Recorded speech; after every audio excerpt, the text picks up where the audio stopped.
Just a week after meeting with Xi Jinping in China, it seems Putin is attacking Poland, a NATO country. This is a huge escalation, and this is the first time Putin has done something like this. In fact, people are panicking so much that we have some people on Wikipedia already editing and saying that World War II started with this attack. But you see, Poland knew something was coming because just yesterday morning, Polish government announced that they will be closing their borders to Belarus. Then yesterday night, we have Russian drones entering Poland. So in this video, let's get into what Poland knew, what Russia is doing, and where do we go from here. Starting, of course, with why did Poland close its borders? It all started with Poland arresting a Belarusian spy. Here's the report. Poland's security services have arrested a Belarusian agent, and it will expel a Belarusian diplomat accused of aiding espionage. PM Donald Tusk announced the operation was coordinated with Romania, Czechia, Hungary, and Moldova, led to charges of spying in Poland and Hungary. Soon after this, we also had the announcement that Poland is closing its borders with Belarus on Friday because of a military exercise that Russia and Belarus are carrying out called Zappa. Now what's ironic is the theme of this military exercise is an invasion of Poland where Russian and Belarusian forces are practicing if in case they ever attack Poland how they would do it. Now you can see why Poland would close their borders.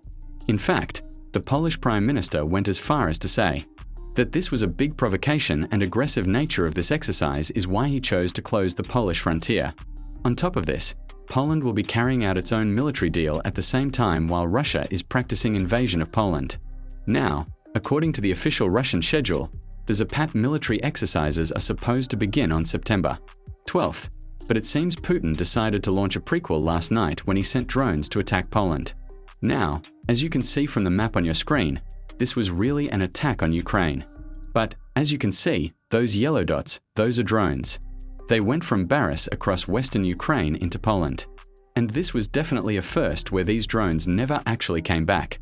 You see, in the past, whenever Russia sends one or two drones that accidentally go into Poland, they always return back to Ukraine and attack a Ukrainian infrastructure or Ukrainian building. But this time, the number of drones that entered Polish territory was unprecedented. We still don't know the exact number, but it has to be more than 4. And on top of that, they never actually returned, which has led many to speculate that this may be Putin testing to find out how Polish air defenses react when the drones enter its territory. Here, actually, we have a video of alleged damage that was caused by the Russian drone inside Poland. Let's watch it. Oh, now this all happened late night in Poland around 2:00 a.m. So, Polish military had to scramble military jets and shut down major airports in its capital city, which was a first. Poland has not had to shut down its airports since the invasion began back in 2022. So, believe me when I say this was not just a regular Russian drone that's going into Poland that we have covered previously. This was a big escalation. Poland armed forces quickly confirmed that Russian attacks on targets in Ukraine, the Polish airspace was violated multiple different times, and they had to start an operation to take out these drones. Now in this report we can also see multiple different cities inside Poland were under threat, including Klem, Zamek, Lubin, and Rów. Now, I know I probably butchered all those pronunciation, but you can see the names on your screen. NATO assets were also activated during this attack, including a NATO Airbus A330 refueling and transport aircraft, an Italian Air Force Awak, and an American F-35 aircraft. Here we have a clip from a Polish citizen recording military aircraft flying at midnight. And this was definitely a rare occurrence considering no one expected this before. So let's watch. Music. Now another way we can judge the severity of this attack is by just seeing the statements that Polish leaders made. And also important to point out, these statements came at 4 a.m. That means the whole Polish leadership was awoken by this attack. This is what Prime Minister Donald Tusk had to say. An operation is underway related to multiple violation of Polish airspace. The military used armaments against the objects. I'm in constant contact with the President and Minister of Defense. This was the first confirmation that we got that Polish military is actually shooting down Russian drones. Now, the reason I pointed out is because so far none of the NATO countries actually shot down Russian drones when they violated their airspace.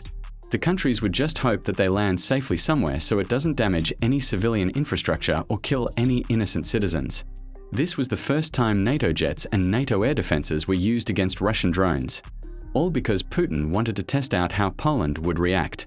Now, we also have some statements from politicians here in the United States. And let me tell you, Russian propaganda media and Russian accounts were not happy about US making statements on this event. So, let's get into that. Here we have Senator Durbin of Illinois saying repeated violation of NATO airspace by Russian drones a fair warning that Vladimir Putin is testing our resolve to protect Poland and the Baltic nations. After the carnage, Putin continues to visit on Ukraine. These incursions cannot be ignored. Now, the reason I show you guys this statement is because I wanted to show you this reply from a Russian state media account under this statement. This is what FSB had to say. Then do something about it. Yeah, right. You have done it all. Sanctions, weapons to kill Russians, which is just not true. Weapons to hit Kursk. What else can you do? You're too scared to face us directly without risking your existence. And that's why you use Ukraine as a punching bag. Again, just to remind everyone, it was Putin who started this invasion. It was Russian tanks that rolled into Ukraine. And for some reason, Russian people from Nigeria, because apparently this account is based in Nigeria, do not want to accept that reality. Now, we also have a statement from House Representative Joe Wilson, and it was a powerful statement. So, I want to share it with you guys. Russia is attacking NATO. Ally Poland with Iranian Sahedrin less than a week after President Trump hosted President Narski at the White House.